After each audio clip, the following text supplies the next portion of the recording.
Hello, my name is Romessa Nadeem and welcome to another episode of This Week in Digital Rights.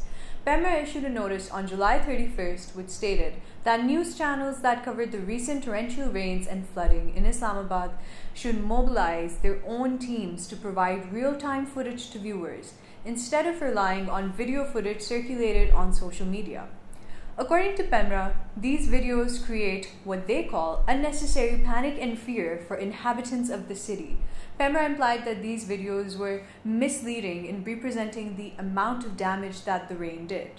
About this, journalist Muhammad Ziauddin told Digital Rights Monitor that channels must air verified and authentic videos.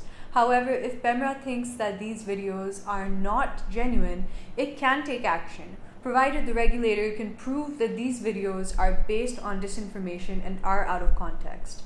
If a video is genuine and authentic, it must go on air, he added. Notably, there is no regulation that mandates that channels have to air live footage sourced by their own field teams.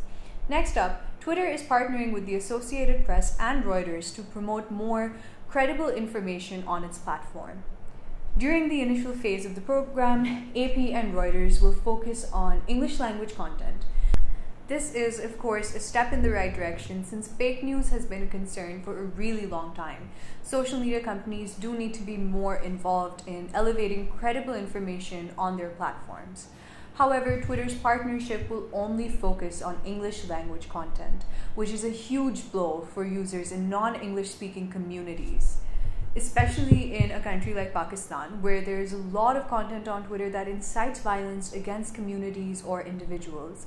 But this content moderation falls short on monitoring these tweets since they're either in Urdu or they use certain contextual information to incite this violence.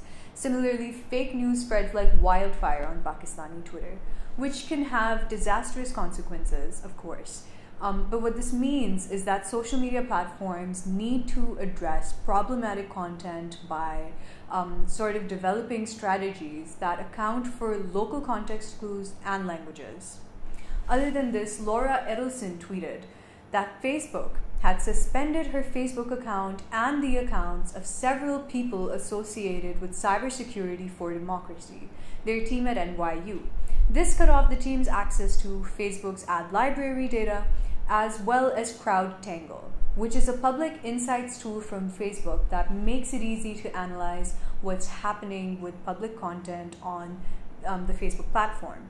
Over the last several years, their team used this access to uncover systemic flaws in the Facebook ad library and to identify misinformation in political ads and to study Facebook's apparent amplification of partisan misinformation. Ryan Mack, a tech reporter for New York Times, pointed out that Facebook penalized the NYU project for allegedly data scraping, but it did not impose those same penalties on Clearview AI, a facial recognition software provider that has been accused of using data scraping techniques as well. Notably, Clearview AI is financially backed by Peter Thiel, who invested $500,000 in Facebook in 2004 and now owns a minority stake in the company. That's it for today. Thank you for tuning in.